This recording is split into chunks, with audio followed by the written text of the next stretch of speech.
इसे पंजाब चंडीगढ़ से आचार्य आशुतोष ने पूछा है। पूछते हैं, अनंत की इस यात्रा में कैसे हमेशा आपका साथ रहे, कृपया मार्गदर्शन करें।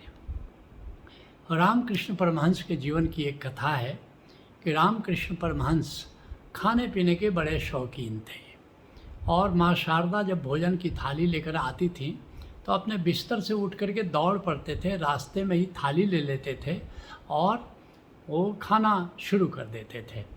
और यही नहीं, सत्संग चल रहा है, आत्मा की बात चल रही है, परमात्मा की बात चल रही है, समाधि और सिमरन की बात चल रही है, और लोगों से कहता रुको रुको मैं थोड़ा सा आता हूँ।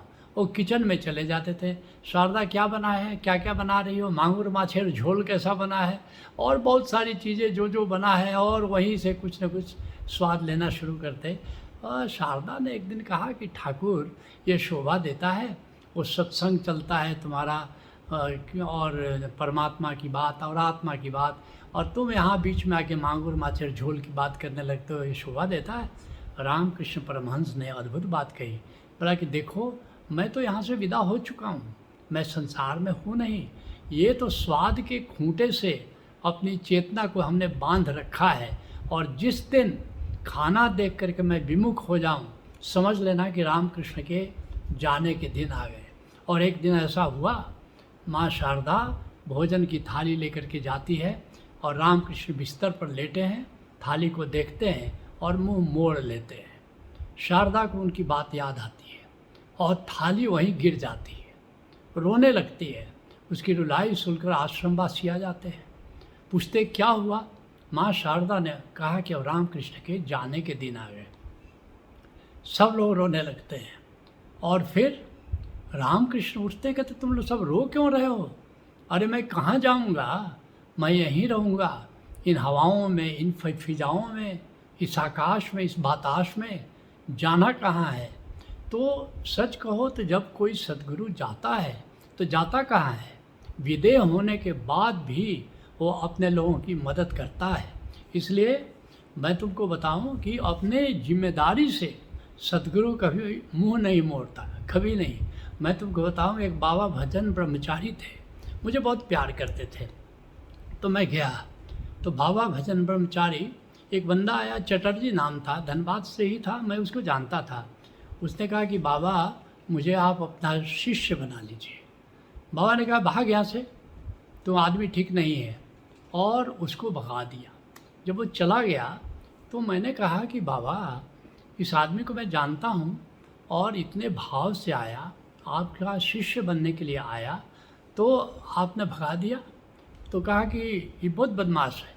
हमने कहा कि बाबा एक मेरे गुरु हैं, ओशो हैं, जो आता है उसी को माला दीक्षा दे देते हैं, उसको स्वीकार कर लेते हैं, और आपने अस्वीकार कर दिया इसको। बोले तुम गुरु होने का मतलब जानता है। मैंने कहा कि नहीं मैं तो नहीं जानता हूँ। बोले गुरु रिस्पॉन्सिबल होता है अपने शिष्यों के प्रति, और जब तक शिष्य मुक्त नहीं हो जाए गुरु मुक्त नहीं होता है। हम कहा अगर शिष्य के जीते जी गुरु विदा हो जाए तो क्या करेगा। बोला कि वहाँ भी जा करके उस शिष्य को प्रेरित करके उसको जीवित सद्गुरु के पास भेजता है, और जब तक वो जीवित सद्गुरु के पास भेजता नहीं उसकी रिस्पॉन्सिबिलिटी समाप्त नहीं होती। तो मैंने कहा कि बाबा ऐसा है, तो मैं तो कभी गुरु नहीं बनूंगा। उन्होंने कहा, बहुत ठहाका, उनका ठहाका मुझे याद आता है। बोला तुम तो इतने लोगों का उद्धार करोगे जितना शायद ही किसी ने किया होगा, तुम ऐसा बोलते हो। मैंने कहा कि बाबा ये आपका वरदान है कि आपका श्राप मैं मानूं।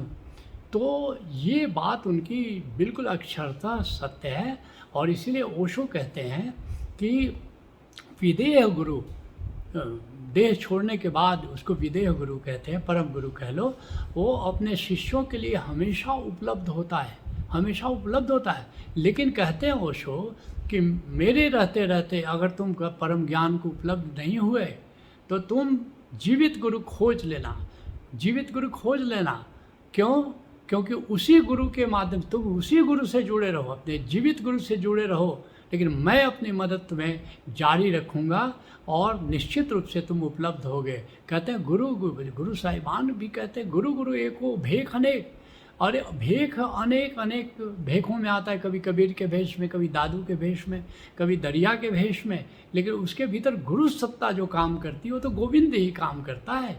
उसके माध्यम से कई विदेह गुरु काम करते। मुझे पता है ओशो धारा में आज जो हम काम कर रहे हैं, मुझे कई परम गुरुओं का आशीर्वाद मिलता है। तुम सबको कितने परम गुरुओं की सहायता मिलती है, सहयोग मिलता है, शायद इसका तुम अनुमान भी नहीं कर पाओगे। तो निश्चित रूप से मैं तो यहाँ तक कहता हूँ तुम हर जन्म में एक जीवित गुरु खोज लेना, लेकिन याद रखना कि निश्चित रूप से जितने विदेह गुरु, मैं तो उपलब्ध रहूँगा ही, लेकिन जितने विदेह गुरु हैं आज तुम्हें मदद कर रहे हैं वे सब भी मदद करेंगे। आज तुम सब जानते हो गुरु नानक देव जी ने किस तरह मुझे ओंकार दीक्षा दी, क्योंकि किसी जन्म में वे मेरे गुरु रहे। ऐसे ही तुम जानते हो कितने गौतम बुद्ध किसी जन्म में गुरु रहे, उनका सहयोग मिलता है, सप्तर्षियों का सहयोग मिल रहा है, कितने लोगों का, कितने सूफी फ़कीरों का सहयोग मिल रहा है। तो वो तो मदद मिलती रहेगी, वो तो सहयोग मिलता रहेगा, लेकिन जीवित सद्गुरु को खोज लो, क्योंकि अध्यात्म का ऐसा ही सिस्टम कह लो, प्रणाली कह लो कि जीवित गुरु के माध्यम से ही विदेह गुरु भी जो देना है वो देता है। तो मैं कहूँगा पहली तो बात कि बहुत संभावना है कि जब भी हम आएंगे मेरी पूरी टीम आएगी, याद रखना पूरी टीम आएगी। और बहुत जिसको कहते हैं कि अभी नहीं पहले भी ऐसा हुआ है और आगे भी ऐसा ही होता रहेगा। जीवन एक नाटक कंपनी जैसा है, जैसे एक नाटक कंपनी चंद्रशेखर आज़ाद ड्रामा कर रही है तो अलग अलग रोल हो गया, फिर सत्य हरिश्चंद्र ड्रामा कर रही तो अलग अलग रोल हो गया। नाटक कंपनी वही है, वो केवल स्थान बदल जाता है, मंच बदल जाता है, रोल बदल जाता है। तो ये जीवन एक नाटक कंपनी जैसा है, तो इसलिए इसको ऐसा ही जान करके जीवन को जियो। अगली बार फिर एक नया नाटक खेलेंगे, नए तरह से रोल अपनी अपनी निभाएंगे।